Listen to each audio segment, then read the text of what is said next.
sure why I wouldn't pick me for this topic. I'm going to hopefully learn with you tonight. Get started.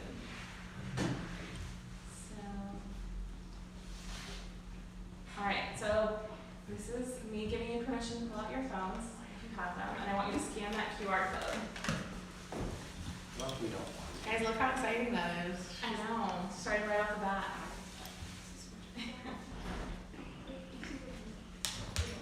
You want to share? You guys need to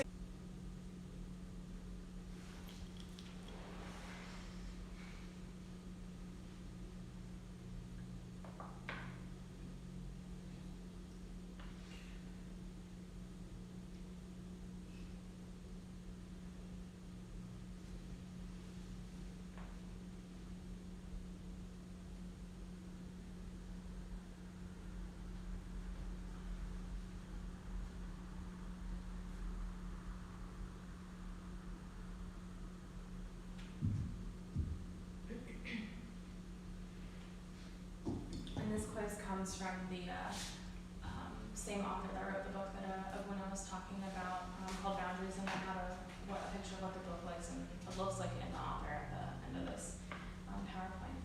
But give me a thumbs up when you're done. I know it's a little long, so.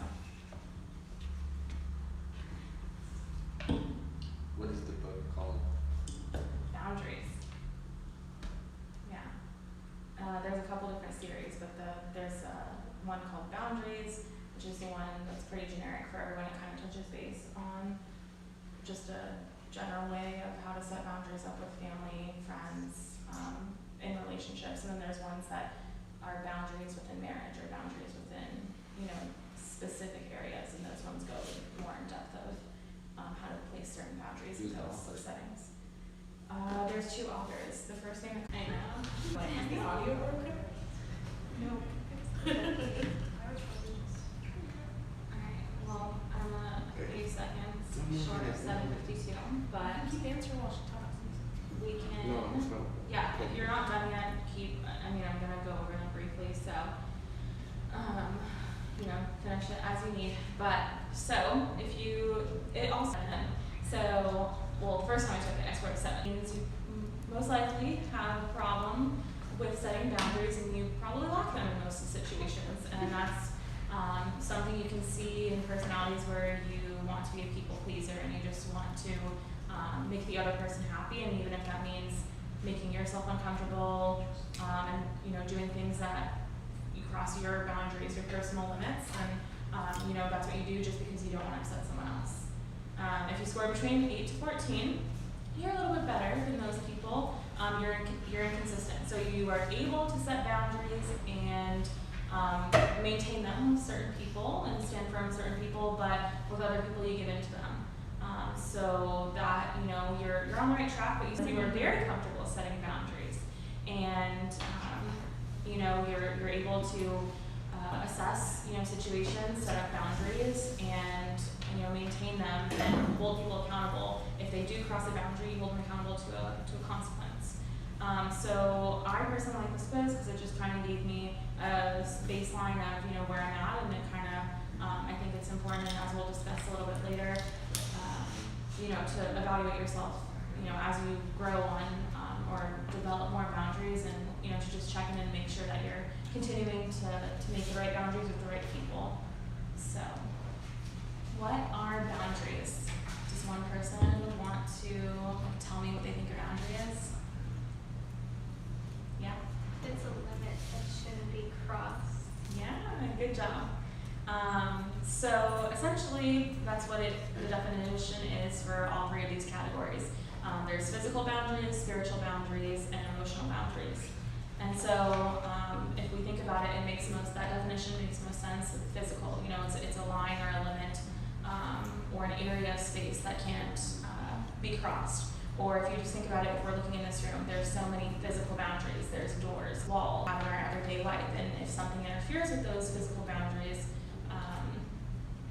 it can, if we miss church, it can affect our spirituality. If we miss class, it can, lead to crossing an emotional boundary. So these are all kind of, they impact each other. Is the point I'm trying to make, and boundaries, they define where something or someone or ourselves end and someone ends, right? It's like you said, it's a limit. When I was learning more about these types of boundaries, emotional boundaries are saying the most basic way you can set an emotional boundary is having the ability to say no.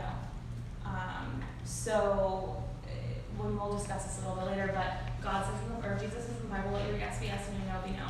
So, we have to learn to say, no, I can't take on this extra responsibility.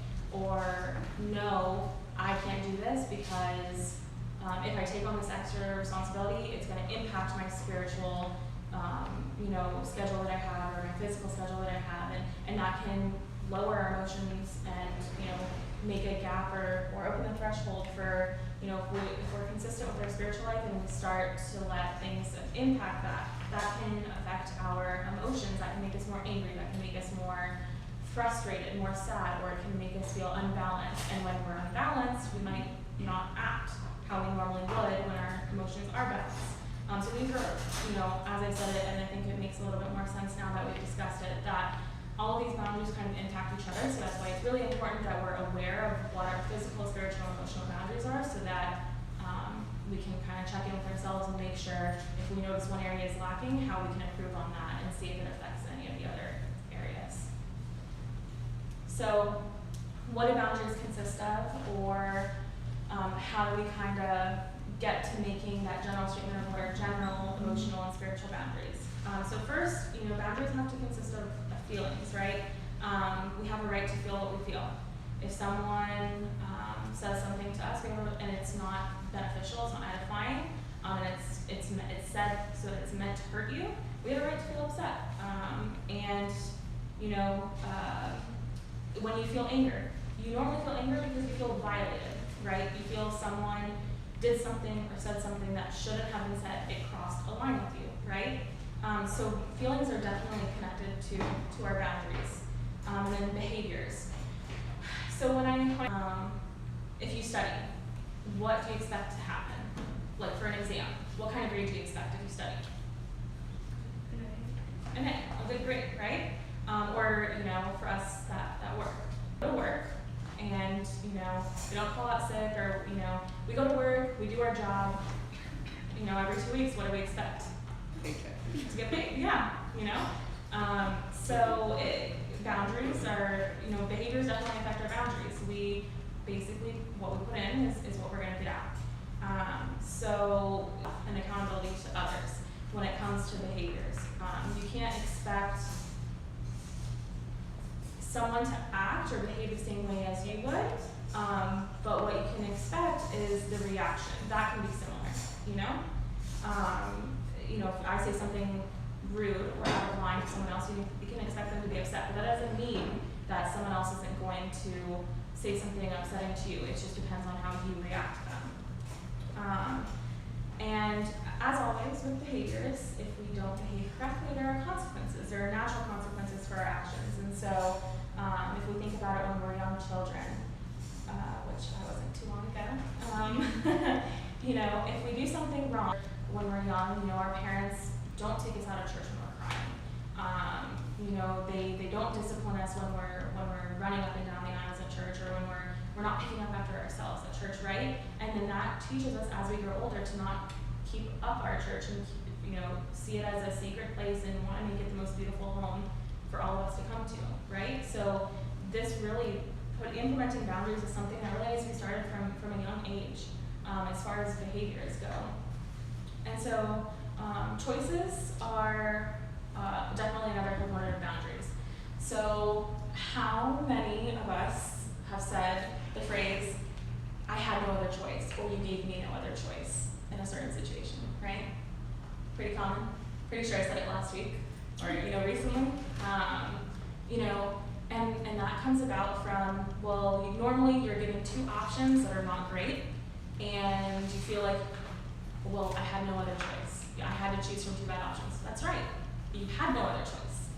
But that doesn't mean you can't take you have to take ownership of the choice, because either you had two options or you had three options. While none of them were great, you still needed that choice. So So you have to be responsible for your choices the same way you're responsible for your for your behaviors and your feelings. And then lastly, limits. So as we discussed, that's the definition of what a boundary is. So there's limits on others, and there's limits on. We're going to start tonight. We're going to start having boundaries. We're going to figure out who we're going to start with and how we're going to start. Another mistake that we make, which might be in that score group of 8 to 14, where you're inconsistent, is one of the issues might be you're not communicating your boundaries. So you have them, you came up with them tonight, or in the next couple of weeks, if you really think that you're struggling with setting boundaries, then if it's something you're working on, you might set boundaries or think in your head you set boundaries, but if you don't communicate them with someone else, then it's not really going to help. If that person doesn't know what your limit is, they're going to keep crossing it until either one, you tell them that this is your limit, or two, they cross your limit and it's past repair. And then, one of the other mistakes is having movable boundaries, and that also comes with inconsistency. Being able to have this boundary with one person, but not being able to have that boundary with someone else.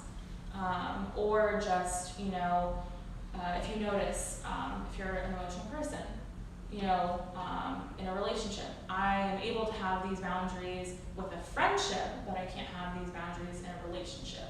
Or I can have these boundaries with my church friends, but I can't have them with my school friends. Movable boundaries are not the best, because once we fall off track in one area, we can easily fall off track somewhere else, and that turns into a snowball effect, and it keeps getting bigger and bigger. So it's really, really important not to have movable boundaries and to make sure you stand firm to your boundaries in all aspects. So if you don't believe me about having boundaries being a good thing and beneficial and edifying to you, God has some good words to say about boundaries. And so the first verse was, and I touched on it before, it's from Matthew 5 through 7. It's I think it's a decent size to read. Who wants to read the verse? All right, Yusuf, you can go. Can I go up and? Yeah, you can have the mic. No. I'm sure. We need to be firm. Our yes is yes, and our no is no. There's no, Mish, you okay, inshallah? We'll see. No, that doesn't work here with boundaries, because that's a movable boundary. It's not going to benefit us, it's not going to benefit anyone else, and it's not really going to get us going anywhere, right? So God has made it very clear. Let your yes be yes, and your no be no. And once you learn to say no, it gets easier. So I'm the kind of person, I always want to help someone else. I always want to, do as much as I can to make it easier on someone else. I struggle with that all the time, so you're not alone if that's something that you struggle with. And, God clearly states, let your yes be yes and your no be no, and I'm right here working with you on that as well. And then who wants to read Galatians 6, 2 through 5?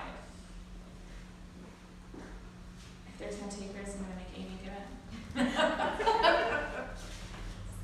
Carry each other's burdens, and in this way you will fulfill the law of Christ. If anyone thinks they are something when they are not, they deceive themselves. Each one should test their own actions, so they can take pride in themselves alone without comparing themselves to someone else. For each one should carry their own. Perfect. So I bolded two sentences, the first sentence and kind of the last half of the last sentence. So I did that for a reason. So the first one that's bolded is carry each other's burdens, and in this way you will fulfill the law of Christ. So at first, hearing that or seeing that kind of might make you think, okay, well, God said to have boundaries, so how is carrying someone else's burdens fulfilling the law of Christ if I'm supposed to have boundaries?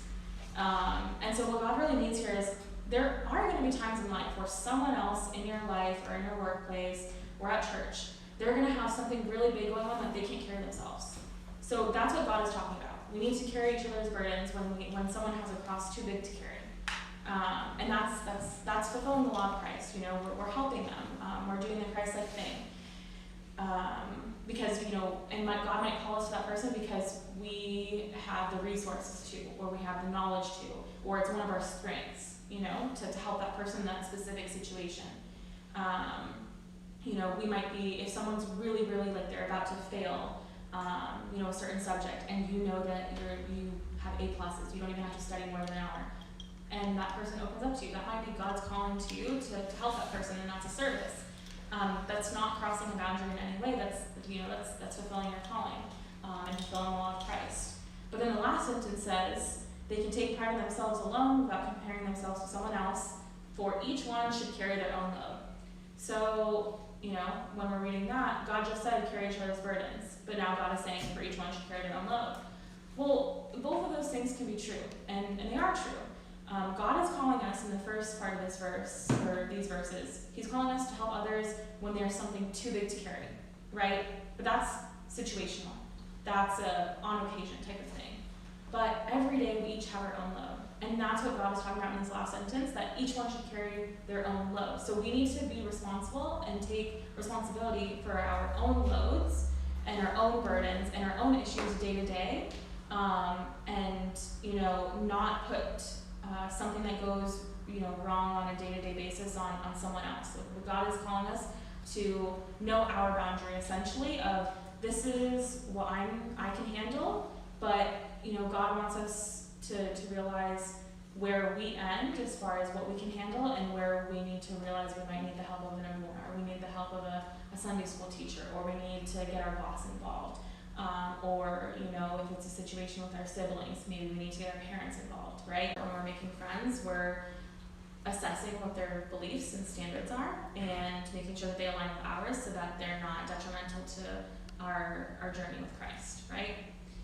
Relationships, dating, engagement, marriage, we need to definitely have boundaries, in those relationships, especially physical, emotional, mental. Those are all, and spiritual. Those are all really important to have. With coworkers and bosses, it kind of makes sense. Your boss needs to know if this is the time I'm supposed to be here, this is the time I'm supposed to be off, and we shouldn't be doing someone else's work if that's not part of our job description.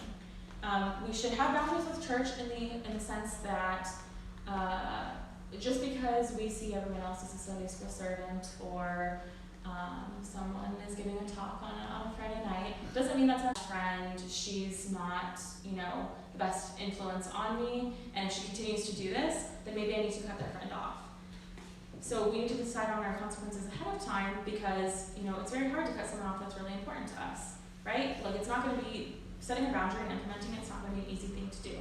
So if you decide on your consequence ahead of time, it makes it a little bit easier.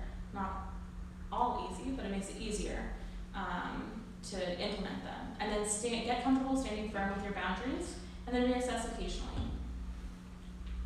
And then so lastly, these are, I promise almost done, this is like my second to last slide.